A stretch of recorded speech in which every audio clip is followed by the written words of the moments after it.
Boa noite. Bem-vindas e bem-vindos ao Sesc Ipiranga. Iniciamos hoje uma celebração ao universo das histórias em quadrinhos, com a abertura do projeto Baiacu. Informamos que este evento está sendo transmitido via internet pelo site www.sescsp.org.br e que a permanência nessa sala autoriza o eventual uso da imagem dos aqui presentes. Para iniciarmos, convidamos ao palco o diretor regional do Sesc São Paulo, Danilo Santos de Miranda.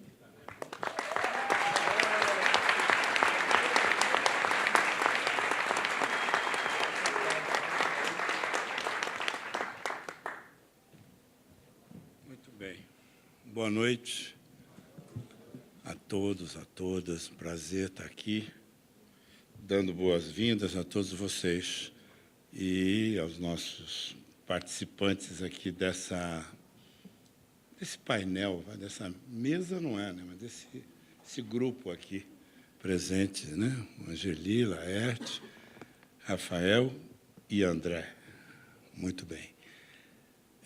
Para nós do Sesc é uma alegria enorme poder receber também todos vocês e poder também falar com quem está nos vendo aí pela rede.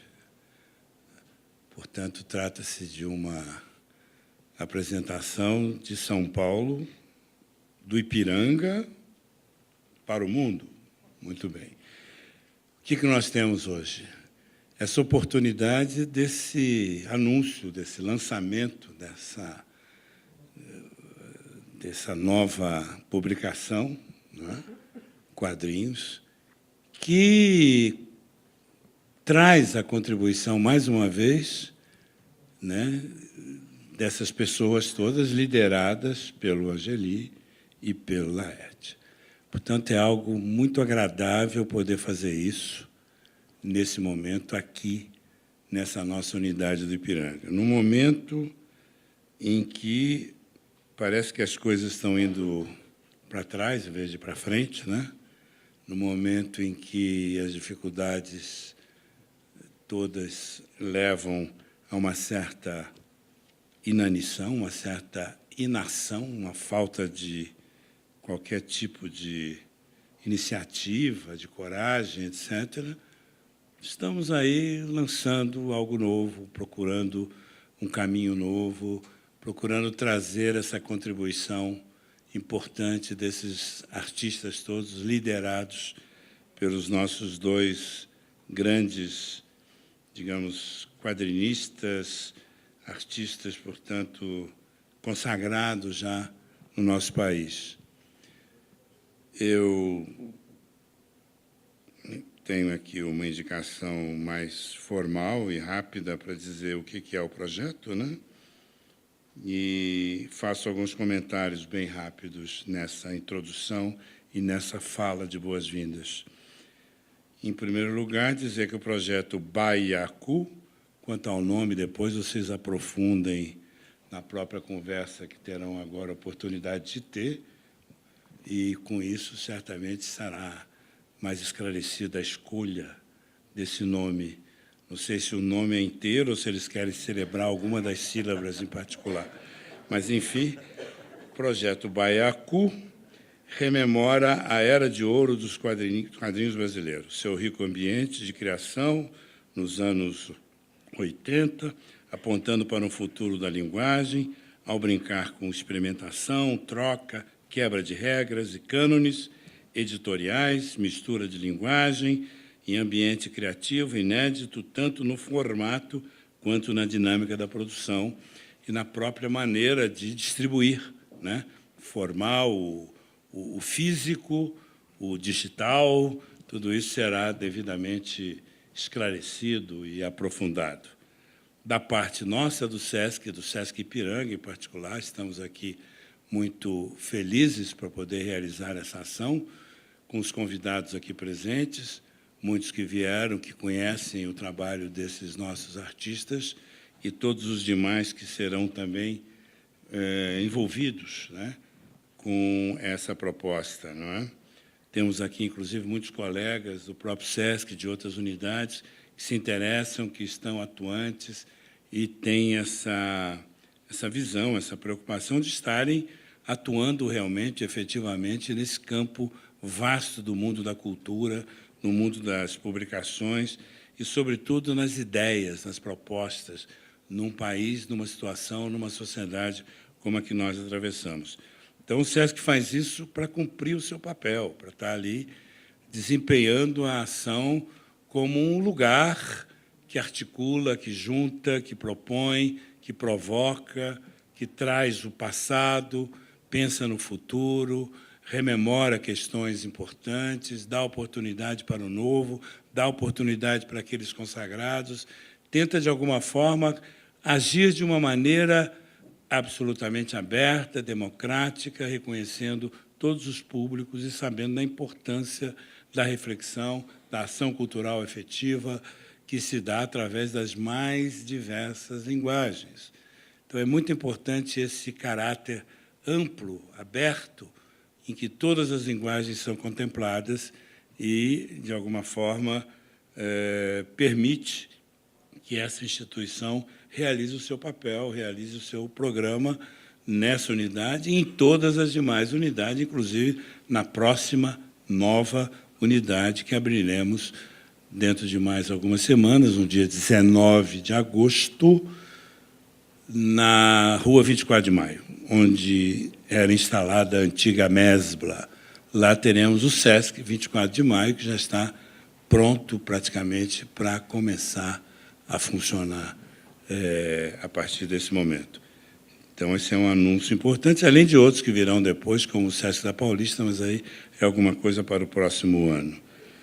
Gostaria, portanto, de saudar a todos vocês, dizer mais uma vez da nossa alegria, dizer para os nossos amigos aqui presentes que nós temos o maior prazer em recebê-los, todos vocês, os que estão nos vendo pela internet e todos os 4 aqui que compõem esse painel que, em seguida, terá a oportunidade de poder se manifestar, dizer da nossa alegria de tê-los aqui conosco, recebê-los aqui é algo que sempre nos estimula, nos dá alimento para continuar essa batalha e refletir cada vez mais, aprofundar o nosso trabalho, dando oportunidade para todos. A nossa unidade, portanto, do Ipiranga, liderado pelo nosso querido Martinelli, está de parabéns nesse processo de vinculação a uma ação abrangente, cada vez mais nessa unidade do Ipiranga, que é uma unidade que está localizada num bairro tradicional de São Paulo, mas que tem um papel relevante, não apenas para a cidade, mas para todo o país. Afinal de contas, aqui ao lado temos o famoso museu, aqui foi celebrado o famoso grito, aliás, foi dado o famoso grito, mas, de qualquer forma, independente disso, é algo muito especial e simbólico poder realizar essa ação aqui. Muito obrigado e uma boa reunião para todos.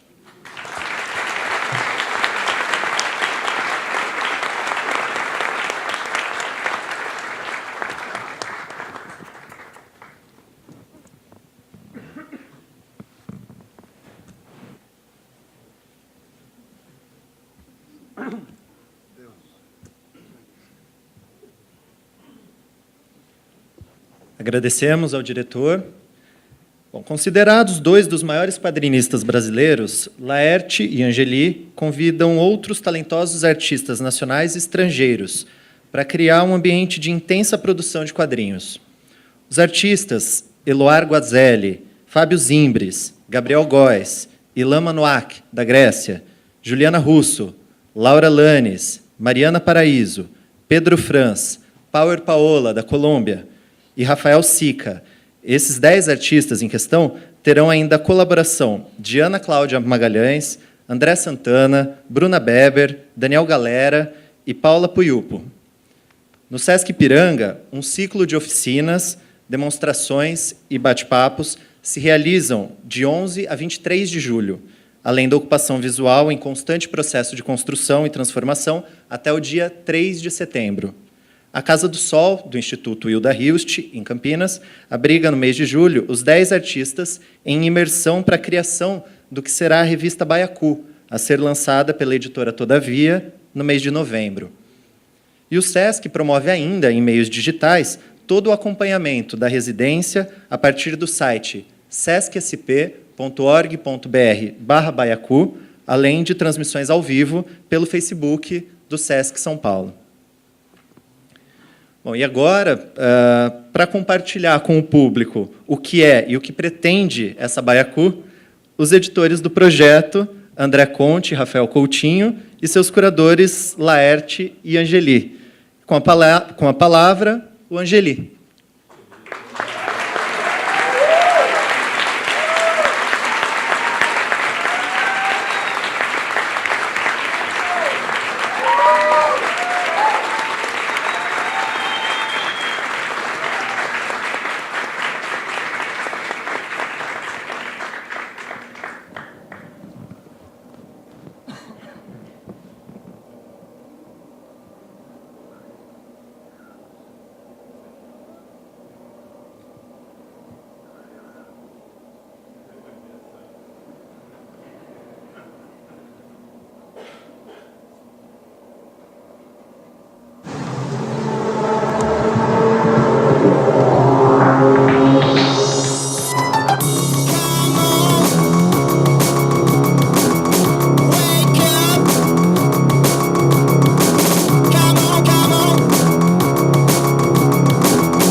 Bom, alô, boa noite. Queria agradecer a presença de todos, agradecer também os nossos parceiros do Sesc Ipiranga, o Antônio, o Danilo, os parceiros do Sesc Digital, do Instituto Hilda Rist, da Casa do Sol, que está recebendo os artistas, da Folha de São Paulo e do Omelete. Bom, eu sou um dos editores, junto com o Rafa, vou cuidar também com o Rafa e com a Laerte e o Angeli do livro, e vou abrir aqui essa fala rapidamente, falando um pouco da experiência de editar uma coisa como a Baiacu. Só alguns avisos, a gente vai ter perguntas depois, vão passar papéis, acho que por escrito, para vocês, depois vem para cá e a gente passa para eles, mas o Angeli já disse tudo o que tinha para dizer essa noite. É isso. Acho que foi bom, né? E, bom, eu vou falar rápido, sou editor, como eu disse, e estou há 4 anos envolvido nesse projeto, né, na Baiacu, desde as nossas primeiras conversas, muito lá atrás. E esses dias eu lembrei de uma tira, de uma charge que a Laerte fez, que é uma ficha telefônica caindo na terra, e a legenda é: a grande ficha, em algum momento, ela vai cair. É óbvio que a Laerte está falando da situação política brasileira, eu acho que a ficha está caindo, mas, ao mesmo tempo, esses dias me veio esse troço, que a grande ficha da Baiacu começa também um pouco para a gente a cair agora, né? Você fica 4 anos se reunindo, se encontrando, tem dia que está tudo errado, tem dia que está tudo certo, fazendo listas, pensando como vai ser, etc. Mas tem um momento que a Baiacu um pouco deixa de ser nossa e ela passa a pertencer aos artistas convidados, ela passa a pertencer ao público, né, a vocês que estão aqui, ela passa a pertencer às pessoas que vêm ao Sesc, que vão visitar, vão fazer as oficinas, vão estar com os artistas da casa e as pessoas, enfim, ao público. Então, é um momento muito especial para nós.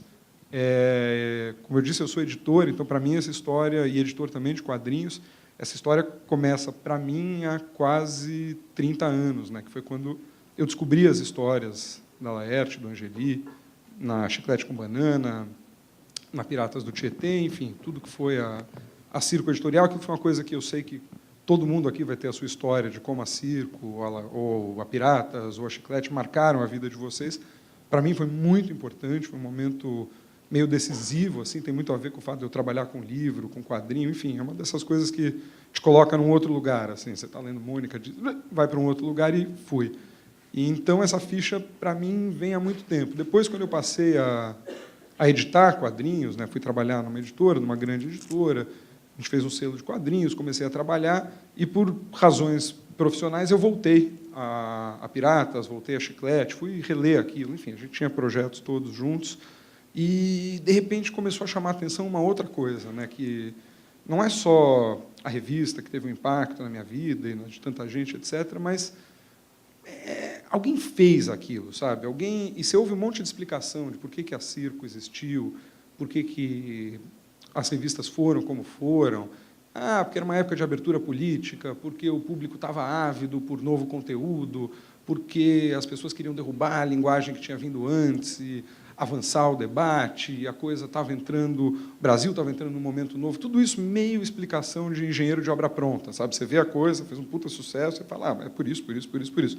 E a gente esquece, às vezes, de pensar que alguém, efetivamente, foi lá e fez esse troço. A pessoa, no caso, foi o Toninho Mendes, o gênio caótico e por trás da Circo, né, que, junto com a Laerte, com a Angeli, Luiz G., Glauco Matoso, uma constelação de pessoas que passaram ali, fizeram esse troço que foi tão marcante para mim e para tanta gente, sabe? Então, eu queria só fazer esse registro, porque a gente acha, às vezes, você põe a Laerte, o Angeli, o Glauco Matoso, o G numa revista, de repente vai vender centenas, dezenas de milhares de exemplares, e não é assim, né? Acho que a Laerte vai falar mais aqui também, todos, mas uma energia de edição ali, uma coisa muito forte, que tinha a ver desde estratégia de como colocar a revista em banca, a pensar a capa, que, para mim, como editor, e nesse momento revendo essas revistas como editor, um negócio muito impactante, não é simples. Ela tem uma cara anárquica, ela tem uma cara punk, desbocada, mas tem um pensamento editorial por trás daquele troço que é muito impressionante, Convido vocês no site da Baiacu, tem uma parte desse arquivo, que é dessas revistas que o Toninho editou, está no ar, deem uma olhada, tudo de uma vez, para vocês verem como tem um negócio especial ali, e que não é sempre que acontece. Então, enfim, de repente você se vê, a tua vida vai mudando, de repente eu me vi trabalhando com a Laerte, trabalhando com a Angeli, fazendo livros com eles, cuidando de coisas. Sei lá, eu fiz um livro do Bob Cuspe, sabe? Um negócio para mim foi eu estou editando o Bob Cuspe, escolhendo a capa, para mim totalmente irreal, não cai a ficha, essa ficha. E aí, de repente, um dia te ligam, no caso foi a Carol, e falam, olha, a Laerte e o Angeli querem fazer uma revista nova. E você fala, ai, meu Deus, não é possível, me convidem, pelo amor de Deus, vamos fazer junto, vamos participar, não sei o quê. E, você sabe, é um momento especial do quadrinho, sabe? A gente fala sempre, o quadrinho vive um momento especial no Brasil, eu sempre falo isso. Mas é especial, e é especial porque o quadrinho que eles fizeram nos anos 80 e 90, etc., esse caráter anárquico, esse caráter meio punk da coisa, como fazer isso hoje, né? O que é isso hoje? E, de repente, eu vi que eu estava sentado com eles, conversando sobre a revista, conversando sobre como ia ser, e eu comecei a perceber que eles estavam olhando muito para frente. O Rafa estava envolvido, quem conhece o Rafa sabe que o Rafa injeta energia nos projetos e agitação, e, de repente, a gente foi vendo que não era uma revisão, não eram artistas que estavam pegando uma coisa que eles fizeram e refazendo. Eles estavam verdadeiramente olhando para frente, verdadeiramente querendo saber o que é fazer uma coisa como a Baiacu hoje. Quer dizer, que é outro momento, o Brasil vive outro momento, o quadrinho vive outro momento, etc. Então, assim, desde o começo, o norte foi esse de olhar para frente, né? de pensar o futuro do quadrinho, da linguagem, etc. E aí a gente chegou na Baiacu. E, assim, o que há de mais legal para mim na Baiacu, para além da curadoria e de trabalhar com o Rafa, uma pessoa muito próxima, foi a escolha dos artistas, sabe? Tenta entender que um editor é uma pessoa com mania de controle. Assim. Você tem que saber o número de página, o formato, quem vai fazer, como vai ser o sumário, a capa. É um negócio bastante chato, assim, como trabalho, no sentido de que é muito regrinha e formatinho e tal. Aí, de repente, fala, olha, você vai fazer um livro que não tem formato, você não sabe o que tem dentro, você não sabe o que eles vão dizer, se essas histórias vão se ligar, se elas vão se desligar, se elas vão bater, se elas vão se abraçar, você não sabe. Para um editor, é bem esquisito você está com um livro na programação, eles falaram, o livro sai em novembro, e você não sabe o que é o livro que você vai fazer. Eu sei o que são todos os outros livros que a gente vai publicar esse ano, sabe? Então, de repente, você se vê numa coisa, e aí que eu volto para isso, para logo passar aqui para eles, que foi a escolha dos artistas. Sabe, quando a gente fez as listas e ficou sonhando e pensando, imaginando como ia ser a revista, e chegou nessas 10 pessoas que estão dentro da casa, e mais nos colaboradores de fora, não é uma coisa aleatória, assim, sabe? São visões de mundo diferentes, são estilos diferentes, são perspectivas de vida diferentes, são gerações diferentes, quer dizer, é uma constelação de gente, são linguagens radicais, pessoas que trabalham com formas novas, que não têm medo de fazer coisas que não estão na regra. Ontem, uma das quadrinistas fala, você sabe que tem uma possibilidade de não ir muito bem de vendas, né? Porque a gente vai fazer uma coisa super radical. E, na verdade, a graça é essa, sabe? A graça é ser uma coisa radical, é ser um encontro dessas pessoas. A Baiacu não tem imposição de pauta, ela não tem os artistas, ela tem sugestões, coisas que a gente imaginou que a revista vai ser, mas vai depender também dos artistas se unirem, se entenderem, verem para onde vai a revista, se organizarem por si. Eles têm pouquíssimas rédeas, sabe? É um projeto livre. Então, a gente não sabe o que vai ser a Baiacu. Assim, a gente sabe mais ou menos o que ela quer ser, o que ela aspira a ser, um pouco das nossas conversas, encontros. Mas, só para terminar, então, do ponto de vista de um editor, você está fazendo um negócio que é totalmente o contrário do que você faz no teu dia a dia, no meu caso, nos últimos, sei lá, 10 anos, contrário do que eu fiz nesse tempo. Está sendo uma experiência inacreditável. Está sendo uma coisa, assim, ontem, enfim, consegui dormir de ansiedade com essa coisa, a casa, vendo as fotos das pessoas tomando café e desenhando juntas, e, de repente, todos numa sala, discutindo a revista. Enfim, é uma energia que eu, como editor, nunca presenciei num projeto, e eu acho que tem a ver com isso, né? A curadoria e os artistas que foram escolhidos. Então, estou ansioso, como vocês, para ver o que vai ser. A gente já tem alguma ideia do que pode ser, passeando aqui pelo SESC, vendo os murais que os artistas fizeram. Outras pessoas vão conhecer mais os artistas nas oficinas, tem projeto de lambe-lambe, tem transmissão no SESC desse conteúdo, no SESC digital, enfim, um mundo de coisas. Eu estou tão curioso quanto vocês para acompanhar esse troço, e espero muito que vocês entrem nessa com a gente, de coração aberto, como diz o Rafa, e aproveitem conosco essa coisa estranha que vai ser a Baiacu. Muito obrigado.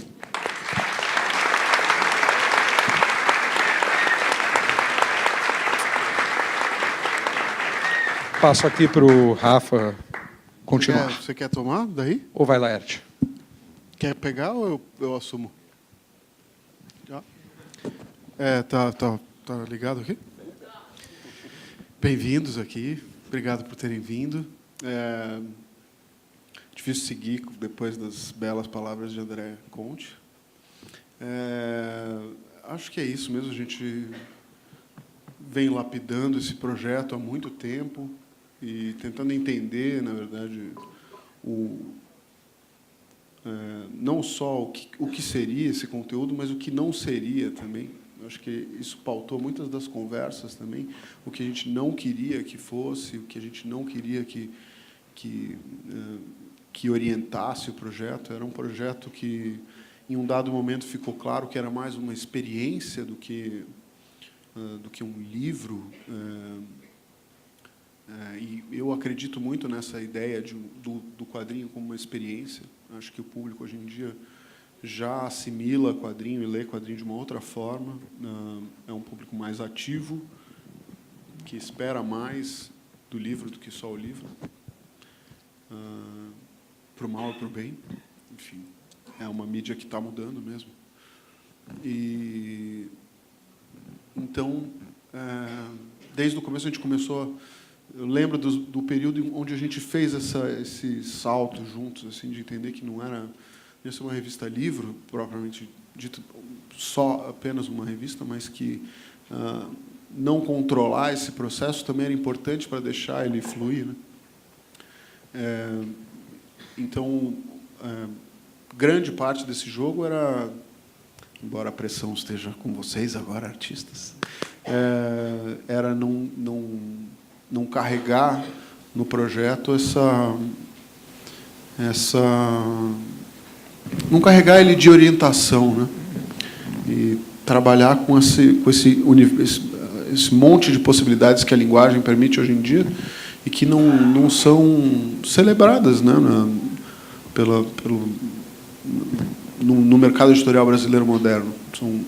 São coisas que acontecem muito e muitos artistas no Brasil já trabalham dessa forma, desconstruindo a linguagem, trabalhando com exposições, puxando das artes plásticas, experiências, trabalhando com foto, com vídeo, né? Acho que 90% dos artistas que eu conheço hoje em dia não são única e exclusivamente mais quadrinistas. Isso é uma coisa que ficou para trás.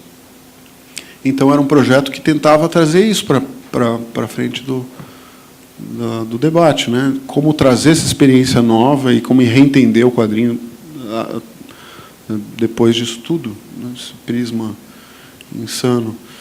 E falando um pouco dos artistas, eu acho que, complementando o que o André falou, chegar nessa lista também foi muito difícil, porque é um cenário muito rico hoje em dia. A gente não está mais com 20, 30. Né? Quando eu comecei a publicar mais profissionalmente, eu lembro que os eventos e as feiras de quadrinhos tinham lá 30, 40 pessoas. A gente se encontrava continuamente, era até meio... Ah, você de novo aqui? E não foi muito tempo desde que isso começou a reaquecer, os motores reaqueceram no Brasil, e mesmo com essa insanidade que a gente vive, situação política e econômica, o quadrinho brasileiro não freou em nenhum momento nos últimos 10 anos, só acelerou.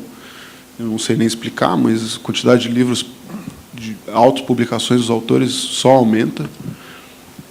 Parem de se autopublicar, por favor. E acho que, de uma forma geral, ficou claro também que o quadrinho já é orientado para... Ele não é unicamente orientado para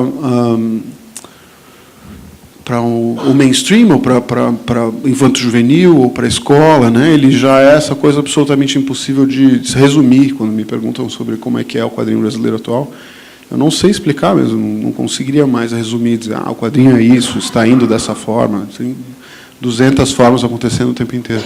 Então, a escolha das pessoas que iam participar dessa casa foi super difícil. A lista era muito grande e foi orientada as conversas foram orientadas por múltiplas forças. Assim. A gente queria que tivessem a mesma quantidade de homens e mulheres, a gente queria que tivesse a geração mais velha com a geração mais nova, a intermediária também. A gente queria que tivessem gente de fora dos quadrinhos, tivessem escritores, tivessem poetas, mas que também preservasse a identidade do quadrinho. A gente tinha um baita interesse que isso ficasse próximo de uma experiência editorial como uma revista concebida, mas que isso não tolhesse, não segurasse os artistas num lugar engessado, né? Que houvesse lugar para experimentação, mas que também houvesse o bom e velho quadrinho também, que chegou num lugar de absoluta excelência também, né? O quadrinho formal mesmo, o quadrinho de começo, meio e fim também. A gente tem artistas maravilhosos que matam a pau nesse sentido. Então, foi um esforço bem difícil de equacionar e que a gente acredita que possa ser multiplicado nas próximas edições e que, de certa forma, o projeto continue crescendo e absorvendo mais gente e celebrando mais possibilidades também de linguagem. Então, um painel um pouquinho mais resumido dos artistas. A gente trouxe o Fábio Zimbres, que é um quadrinista que é muito importante no cenário de desconstrução mesmo, né? Um sujeito que estava envolvido na década de 80 publicando Animal e que nunca parou de ousar e quebrar com a coisa toda, né? Um genuíno quadrinista experimental, eu acho, que trabalha com artes plásticas, faz um monte de coisa. Rafael Sica, que é um quadrinista também gaúcho, que acabou de publicar um livro chamado Fachadas Lindo, e que também nunca ficou restrito ou circunscrito numa ideia de construção narrativa usual. Ela tem uma linha fina, um humor muito delicado e sutil. Juliana Russo, que é ilustradora maravilhosa, tem um projeto de diálogo com a cidade de São Paulo, em que ela leva o desenho e a ilustração para a cidade, traz as pessoas de volta num jogo maravilhoso de ilustrar e dialogar com o público. Tem um desenho também embasbacante. Vamos indo? Ilan Manuak, que é um grego, a gente trouxe ele ano passado, tive a sorte de conhecê-lo também, é um sujeito com um trabalho conceitual de quadrinhos muito interessante, procurem depois, as coisas dele são bem provocativas, não sei nem se é um anti-quadrinho, um quadrinho conceitual, plástico, trabalha muito com apropriação de obras de quadrinhos e subvertendo o significado, o sentido da própria obra em si, um ilustrador também excelente, músico, jazzista. A Power Paola, quadrinista colombiana, excelente, todo mundo conhece, quem não conhece deveria conhecer. Aqui no Brasil saiu Delírio Tropical, Vírus Tropical, perdão. É uma quadrinista também num limiar maravilhoso entre entre o... Eu não sei nem explicar, Paola. Isso é uma coisa linda. Um desenho super delicado também, uma poética muito particular, escreve maravilhosamente bem. Já expôs em Deus sabe quantos países. Tem uma experiência incrível na América Latina, mas também, enfim, fora. Franz, grande amigo, Pedro Franz, de Floripa, que não só também publica histórias em quadrinhos, como também tem um trabalho de pesquisa incrível, de pesquisa conceitual, enfim, acadêmico, formal, um cara que vai atrás, me educou muito no que o quadrinho moderno tem a oferecer, até onde essa ousadia está indo, até onde esse jogo está sendo jogado, né? O limite entre quadrinho e arte, ou quadrinho e poesia. Também publicou vários livros, e excelente. Eloy Guazelli, que é um quadrinista dos anos 90, 80, e que é animador, 99, que é facilmente o quadrinista que mais publica no Brasil. Tem inspiração diária ver o trabalho do Guazelli. Quem mais que está faltando? Laura Lanes, está contando aí? Laura Lanes é uma quadrinista carioca que está morando em Nova York, ilustradora, um trabalho autobiográfico maravilhoso, muito corajoso, com um desenho absolutamente simples e delicado e poderoso ao mesmo tempo. Quem mais está faltando? Você começou, vai estar. O Gabriel Góes, que é um grande artista brasiliense, fundador da samba, e provocador de alma, também joga um jogo muito delicado e intenso de provocar o público a cada publicação que faz, e gosta de jogos de desconstrução, de apropriação de personagens, desenha que nem um desgraçado. Quem mais? Mariana Paraíso, a artista carioca. Mazô é estudante de artes, não começou há muito tempo, mas desde que começou ganhou tudo que passou, e todo mundo admira muito o trabalho dela, um trabalho conceitual também. Em algum momento decidiu, de certa forma, abandonar o desenho tradicional e construir coisas com colagens, processos, entender quadrinho sob essas outras óticas, né, até onde a linguagem pode ir. Enfim, tem um site lindo, Masotropia. É isso. E aí de fora, eu não vou falar de fora, tá? Daniel Galera, incrível, maravilhoso, escritor gaúcho. André Santana, que foi uma honra ter o André nesse projeto, um cara que eu admiro muito, conheci no Puzzle com o Felipe Rich, mas, enfim, fez 200 livros, acho que o André editou alguns. Um.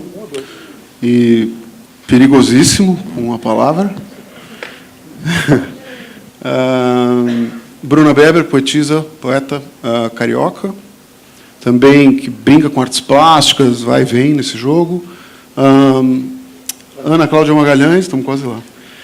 E, escritora, militante, com texto também poderoso, jovem, muito produtiva, muito ativa, brinca com grafite, escreve, que é uma maravilha, e Paula Puyupo, que é uma quadrinista portuguesa, enfim, totalmente brasileira, na verdade, foi mal, Paula, você não é portuguesa mais, que eu acho um dos trabalhos mais bonitos atualmente, um tipo de apropriação do mangá e subvertendo as regras do mangá e reapresentando isso dentro de uma coisa que ela inventou, um vocabulário visual muito rico. Enfim, é um grupo muito, muito poderoso, forte.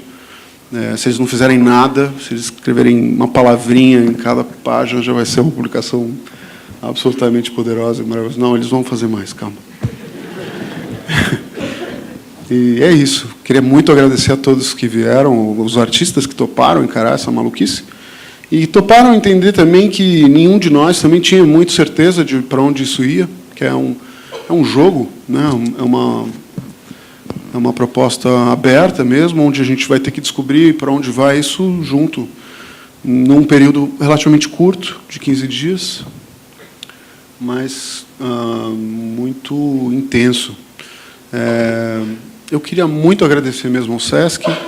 Acho que o SESC Ipiranga e o SESC Digital precisam ser ovacionados pela coragem que tiveram nesse processo todo. A gente deu uma bucha, inventou um problema impossível de se resolver, e eles aceitaram desde o começo a brincadeira e foram até, não deixaram nenhuma ideia cair. O site ficou uma maravilha, se vocês puderem entrar depois e ver. Agradecer ao Ricardo Giassetti, que caiu de cabeça nisso, ao Matheus Ascioli, que fez todo o projeto gráfico do site, fez também o logo da Baiacu, vai editar também conosco, fazer o projeto gráfico do livro, a Cassiana, o Bruno Girello, que é sócio e parceiro desde o primeiro dia, que botaram, potencializaram essa coisa no nível que está e que é agora. Enfim, tem muita gente nessa lista. Obrigado a todos. E vamos lá, vão ser 15 dias maravilhosos.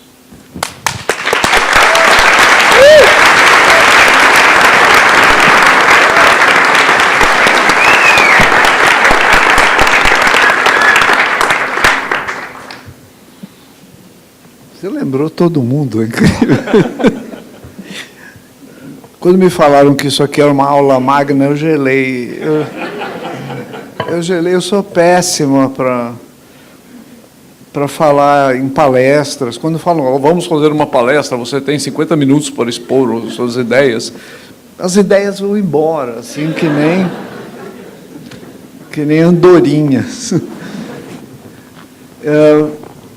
Eu comecei... Pois é, a ideia de uma aula magna, a ideia de uma abertura solene com o presidente do SESC, meu querido amigo Danilo, de muitos anos atrás, ainda bem que é um amigo de muitos anos atrás, senão gelava também. Mas esta aparente e fictícia solenidade que a gente está vivendo aqui contrasta muito com o que sempre me movimentou na atividade de fazer quadrinho. O quadrinho, para mim, sempre foi alguma coisa que eu fazia enquanto não estava percebendo o que estava fazendo. Eu lembro que, quando a gente fundou a revista Balão, o Luiz G., a Lúcia, o Fausto Macedo, a gente... Eu acho que o Luiz G. era o único que tinha uma noção mesmo de que aquilo era uma determinada linguagem que correspondia a uma história pregressa e que, muito possivelmente, ele, certamente o Luiz G., com toda a consciência de que ele é capaz, estava prevendo também que deixaria uma marca histórica aquilo que a gente fosse fazer. O nome Balão, que lembrava balão de ensaio, que lembra uma coisa que flutua no ar, assim, tal e tudo, para o G estava carregada também de significados de altos voos, né, de grandes descobertas, de novos mundos. Para mim, não. Eu sempre achei que quadrinho era uma coisa diferente daqueles quadrinhos que eu via na banca. Eu nunca pensei em fazer os mesmos quadrinhos que eu via na banca. De certa forma, a ideia popular de quadrinhos é muito ainda embebida nesses pluft-back, zum, bang, e aquelas retículas. As pessoas ainda usam aquelas retículas, né, que o Zeraldo cansou de usar nos heróis. E toda essa linguagem de quadrinho épico, de heróis, muito americana, assim, ainda é a linguagem mais corriqueira para quadrinhos. Eu digo isso porque eu vi os comunicados do Prêmio Jabuti, que finalmente abriu uma categoria para premiar para as produções de quadrinhos, e o jeito como o flyer foi diagramado assim é bem com essas coisas, plaft, plunk, zé, tum, como se fosse uma aventura da Marvel, assim. E eu não sei, eu nunca estive tão longe disso como no tempo do Balão. E o Balão era uma experiência que nem essa nossa. Era reunir pessoas sem muita noção do que ia sair. A gente não sabia o que ia sair. Tínhamos, depois dos primeiros números da Balão, a gente passou a ter um tema, assim, ou uma espécie de indução. Não era bem um tema, era uma espécie de ideia indutora, assim como América Latina. Não automatizava nenhuma história, não transmitia nenhum conceito prévio. Existiam algumas ideias no ar a respeito de América Latina, claro. O G, para variar, fez uma história incrível, histórica, sobre o golpe no Chile, que tinha acabado de acontecer. Espera aí, acabado de acontecer? Não foi 73? Não lembro mais. Foi. Então, esse gibi foi de 73 também, porque a história saiu na Balão. Que loucura. Convidamos o Angeli, que era da turma da Casa Verde, né, porque nós éramos ali de Pinheiros, assim, mais a turminha de Pinheiros, fora o Alci, que era da Casa Verde, e convidamos o Angeli, o Toninho veio nessa época também, não? Você já era amigo dele? Nessa... Não lembro também. O fato é que nesse momento, no início dos anos 70, 71, 72, 73, a gente se reuniu como um bando de experimentadores, de chutadores, que queríamos fazer alguma coisa nossa em termos de quadrinhos.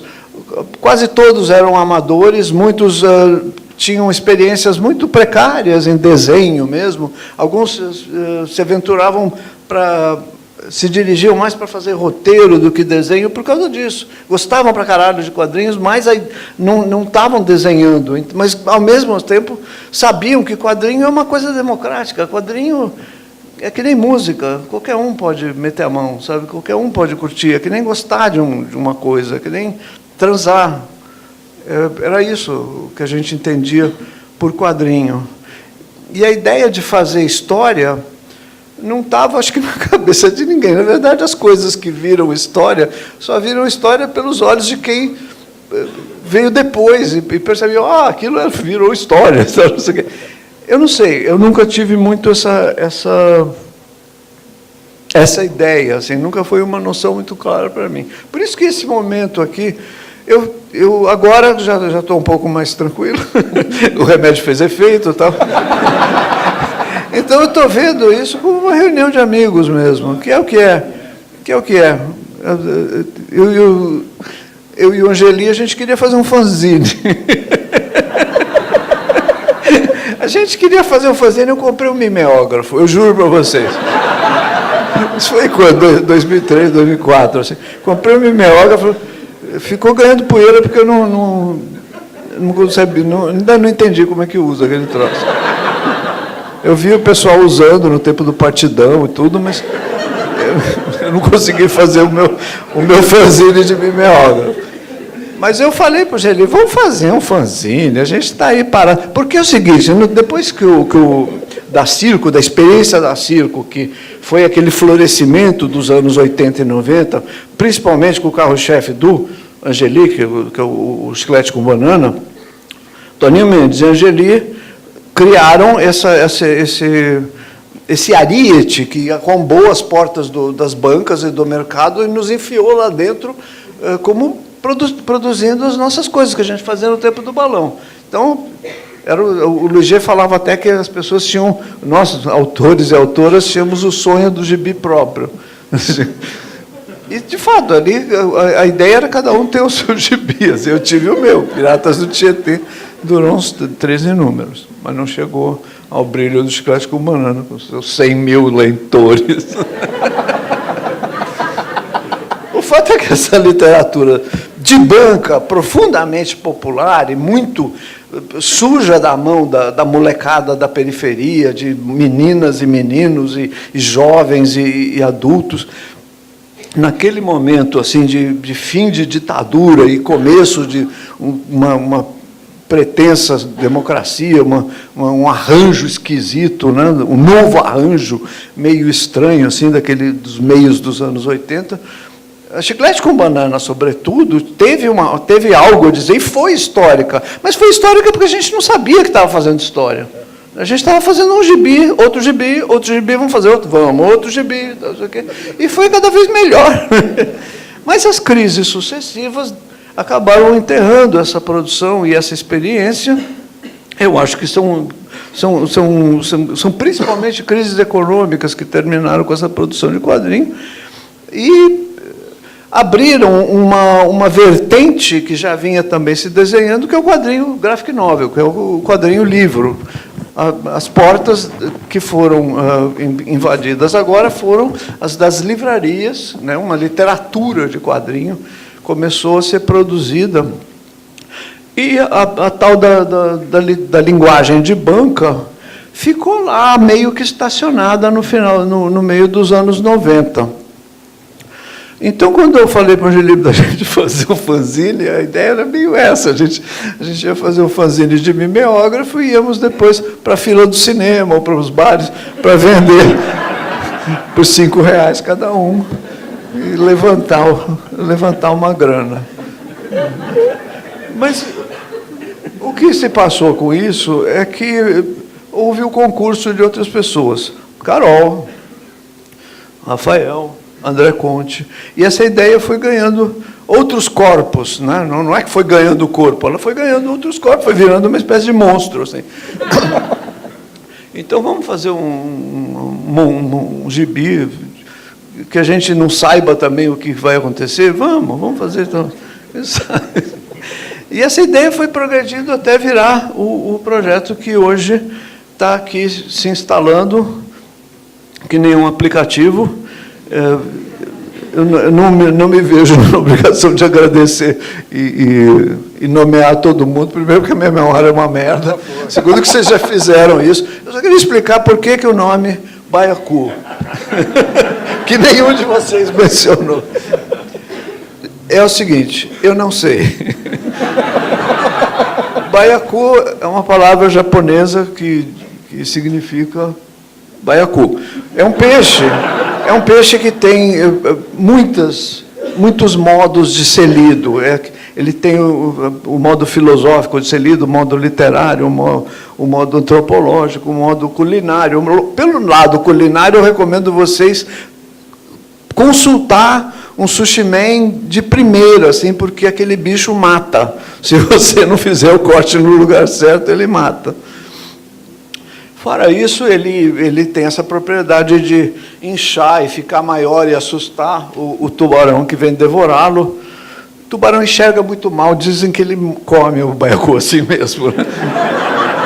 Que não adianta muito esse truque. Só funciona com tubarões pequenos. Mas o baiacu tem uma outra coisa que a Carol descobriu num filminho no YouTube, que é maravilhoso. Eu estou fazendo assim, parece que vai baixar a coisa e vai mostrar o filme. Né? Não, vocês vejam depois nas suas casas. É lindo, o bicho faz uma mandala no fundo do mar. Ele fica raspando a barriga na areia, assim, horas. Depois você filma aquilo de cima, é uma mandala, é um círculo perfeito, com linhas geométricas indo para todos os lados. E ele faz aquilo por quê? Por tesão. É a única coisa, é o ritual de acasalamento dele. Então, isso que a gente está fazendo, eu não sei se a gente vai acasalar, mas é um ritual. O que nós estamos fazendo é um ritual. E é isso. Bem-vindos.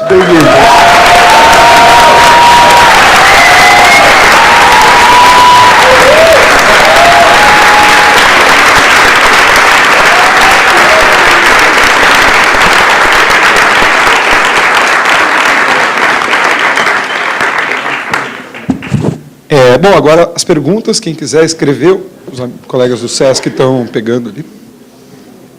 Lembre de dizer para quem é a pergunta, e lembre-se que o Angeli já disse tudo o que ia dizer. Uma. Bárbara.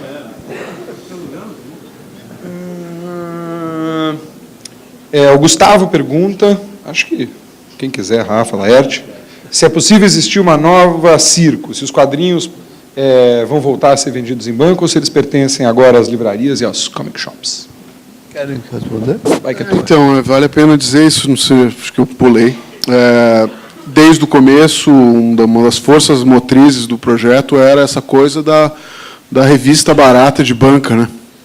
E como não perder esse caráter num momento onde os livros estão muito caros e são inacessíveis. Eu tomei um enquadro na Bahia uns meses atrás, fui dar uma palestra a convite da Maria Clara Carneiro, que é uma grande amiga, e me perguntaram por que seus livros são tão caros. A gente não vai comprar aqui, não vai chegar aqui.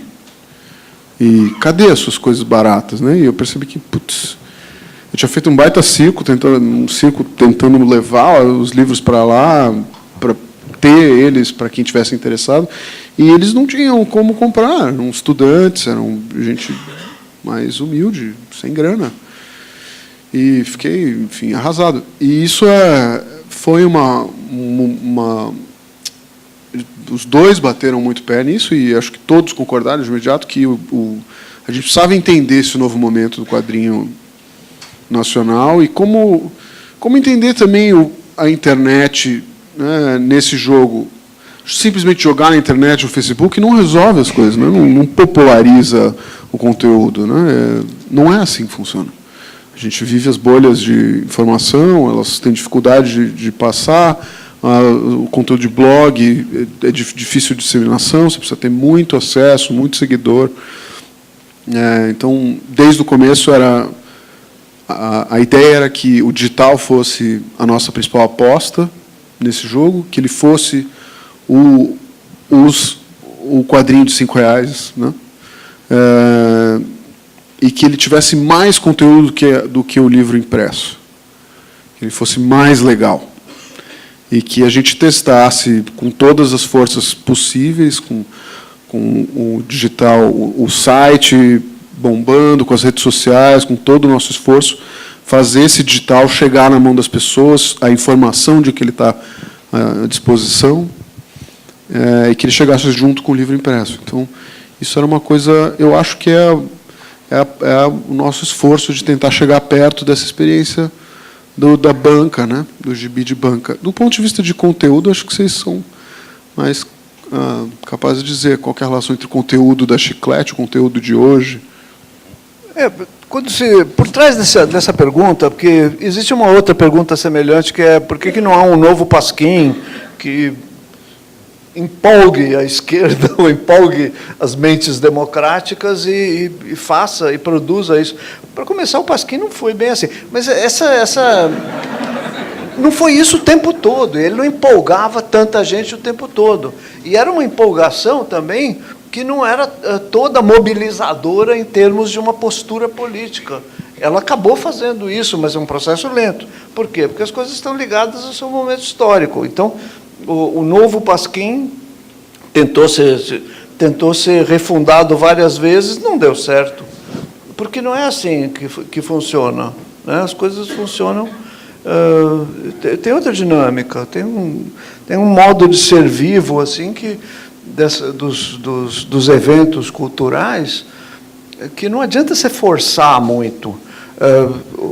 Uma das coisas legais, dos papéis incríveis do SESC na realidade brasileira, é justamente estar insuflando, está fomentando, está mantendo o fogo aceso, a chapa quente, para que essas coisas se produzam. Mas não é possível você previamente produzi-las assim, através de um projeto. Agora vamos fazer uma nova Circo, uma nova Baiacu, quer dizer, desculpe, um novo Pasquim, tarari, tarará. Não é assim que funciona. Fora isso, sim, é isso aí. Nós estamos tentando sempre que esse conteúdo seja acessível ao povo. Bom, pergunta para a Laerte, do Nélio. Como você enxerga seus trabalhos de 20, 30 anos atrás, que eram mais descritivos, narrativos, em comparação ao que você está produzindo hoje, que é mais livre, aberto, radical? Bom, 20, 30 anos atrás está cada vez mais perto. Né? O que é? 17 anos atrás era o ano 2000. O povo brigando por causa do bug, vai ter bug, né? O bug do carimbo. Eu tinha uma amiga que falava do bug do carimbo. Sabe aquele carimbinho que gira assim? Vai dar bug ali também, não tem o 00. Bom, o fato é que, sim, eu tenho feito passado por umas mudanças, assim. A principal mudança é a inexistência hoje de lugares como existiam a esses tais de 30 anos atrás, principalmente 30, que era a Piratas do Tietê, que era a Chiclete com Banana, não sei o quê. Então, a inexistência desses veículos também para de fazer soar lá dentro da alminha da gente aquela coisa de vou fazer uma puta história. Terminando isso, a gente acaba se modulando dentro do que o mercado nos pede. O que o mercado nos pede? O que a Folha nos pede? Pede uma charge por semana, pede, ou 2 no seu caso, ou 3 no seu caso, pede uma tira por dia, pede uma ilustração aqui, uma coisa ali, e a gente vai se modelando por essa coisa, por esse modo de fazer, né? Então, a revista não existe mais. Fora isso, eu estou com 66 anos, eu estou cansada. Então, vou fazer o Rafael estreou como profissional com um livro de 300 e tantas páginas. Eu nunca fiz 300 e tantas páginas, nem somando tudo. Então, o que é isso? O que é isso? É a juventude também, é o ímpeto da juventude, é a mandala do Baiacu, né?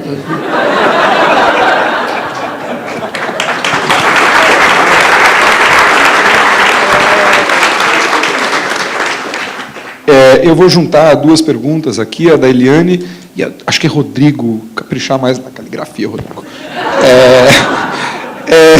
A Eliane pergunta que o quadrinho viveu muito tempo entre artistas masculinos e hoje as mulheres pergunta se hoje as mulheres constituem um universo significativo dos quadrinhos, e o presumido Rodrigo pergunta como que o tema da diversidade sexual será tratado liberdade de comportamento, como que isso entra também na revista? É legal também dizer isso, que a gente... eles pensaram lá atrás na ideia de um supratema que orientasse a produção do conteúdo, que era o discurso. E a gente chegou a bolar um monte de gatilhos e propor para os artistas um monte de coisas, mas eu espero mesmo que eles ignorem tudo. A ideia do discurso continua orientando, e acho que ela é, de certa forma, um norte, você norteia algum tipo de raciocínio, mas quando você monta um negócio desse, a pior coisa é você ficar orientando os artistas a fazer algo que você quer que aconteça. Assim. É isso que a gente, como eu comentei, nenhum de nós acredita muito nessa ideia de que botar essa gente tão boa junto peça por esse tipo de orientação.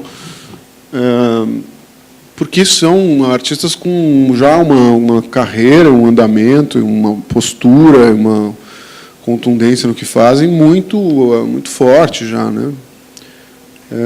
Então foi em grande parte, o projeto foi em grande parte acreditar que eles seriam capazes de tocar essa desgraça para frente, assim, inventar e reinventar essas saídas e controlar menos mesmo, né? Acho que... Bom, em relação ao tratamento de temas LGBT, por exemplo, eu posso dizer que houve da nossa parte a preocupação de não convidar filhos da puta.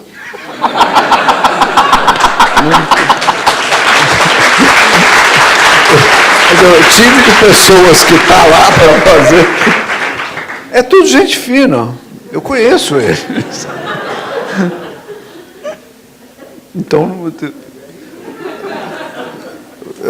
porque essa coisa de você ficar vigilante, ter que ficar vigilante em relação ao que está sendo produzido, é o que mais brocha. A gente não quer de jeito nenhum que isso aconteça.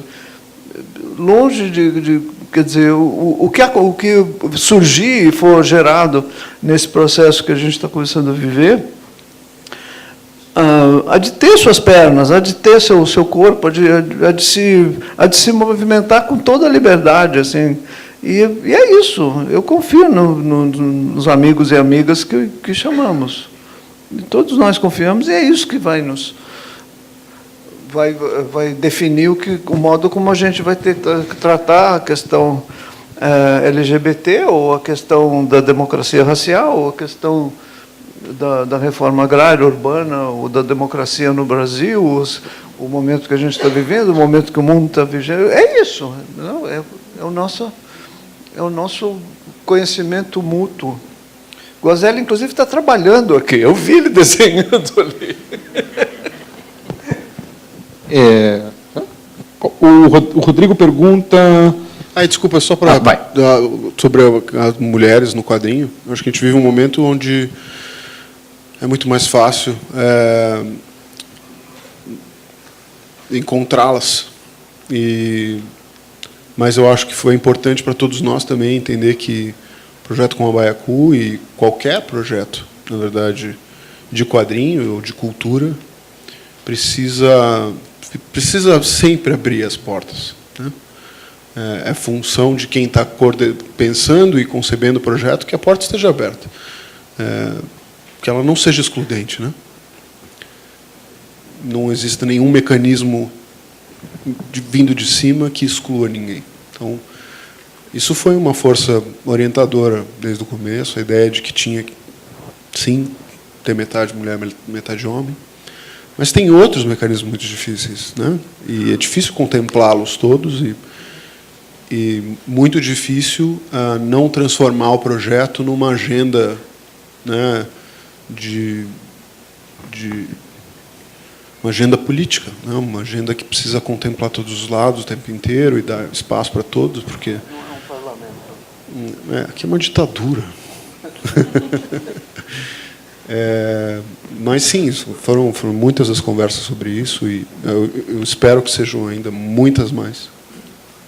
em muitas outras instâncias, lugares dentro do quadrinho brasileiro, que ainda é um lugar muito machista, com pouquíssimos negros.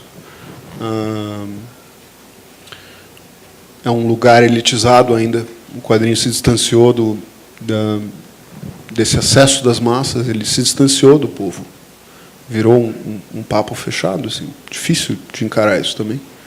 Porque quem faz quadrinho, é apaixonado por quadrinho, espera que ele atenda a todas essas demandas, sonha e, né, almeja que ele seja comprado e veiculado em todos os veículos. São 200 as forças que impedem que isso aconteça. Muito frustrante para o autor perceber que, no fim do dia, você está com um livro de R$60 dentro de uma livraria Cultura, num bairro nobre de São Paulo, e que no Acre o livro não chega, embora a distribuidora diga que chega. Mas eu acho que é por luta, por insistência mesmo. E por deixar a porta aberta e trazer a pauta e não deixar a peteca cair mesmo. Eu, pelo menos, acho que todos nós pensamos assim. Infelizmente temos pouco tempo, vou tentar fazer 2 ou 3 perguntas rápidas aqui para dar para atender o máximo de vocês. O Rodrigo pergunta se já está claro, o que já está claro a respeito do projeto, formato, tiragem, etc. Nada. Enfim, é desesperador, mas nada. Assim, o formato, assim, a gente sabe que quer que seja grande, o que não é exatamente muito útil, e você tem linhas que você segue, são coisas técnicas, fazer um tamanho que você não jogue papel fora, por exemplo. Então, não dá para ser um triângulo que abre com, sabe, com um gancho, porque você tem que jogar papel fora, e o legal é não jogar papel fora. Então, tem alguns formatos que às vezes você tem que ajustar, mas tirando isso, nada. A gente não sabe que tamanho vai ser, a gente não sabe quem vai trabalhar com cor, quem vai trabalhar com PB, como que essas histórias, a gente não sabe. Então, Rodrigo, nada, eu sei. O Iberê, André e várias outras pessoas aqui perguntam de que forma e como esse espírito anárquico e punk dos projetos da Circo, Piratas, Chiclete, etc., vão entrar na Baiacu. Não? Não. A resposta é não. Todo mundo aqui é anarquista, não é não? Não haverá anarquia. Todo mundo é anarquista, não é não? Não era? A gente, inclusive, na ficha de inscrição das pessoas para o Baiacu, tinha que definir qual linha de anarquia era. Se era de jogar bomba ou se era do pinho-sol. Assim.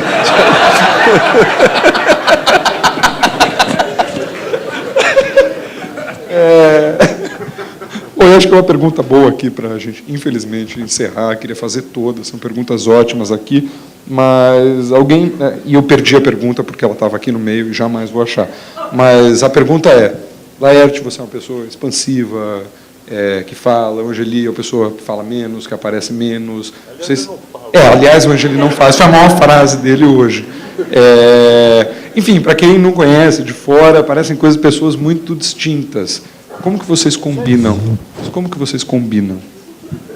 Como que...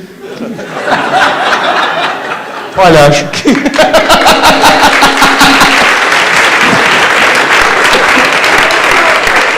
Eu só quero dizer que eu já enterrei uma revista que chamava Circo, quando o Luiz G viajou, o Luiz G editava a revista, viajou e foi fazer um curso em Londres, e a revista ficou na minha mão para ser editada, e ela durou 3 números mais. Porque...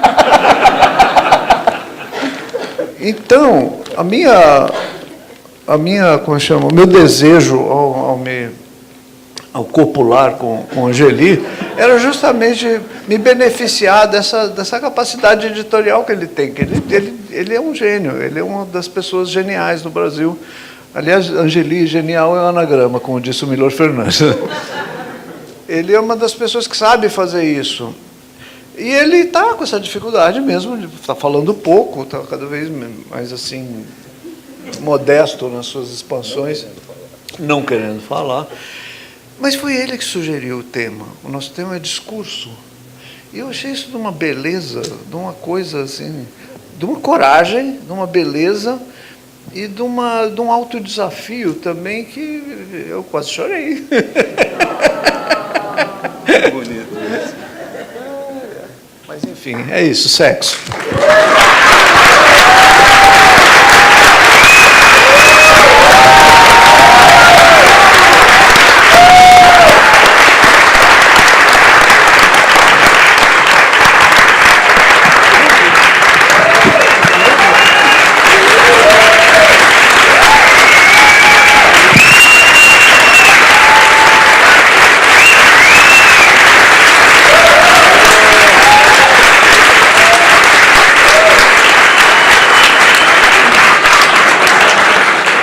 Então, nós todos agradecemos a incrível presença aqui de Laerte, Angeli, Rafael, André. Agradecemos novamente a presença de todos vocês que estiveram aqui com a gente e convidamos para um brinde agora no hall de entrada. Muito obrigado e boa noite.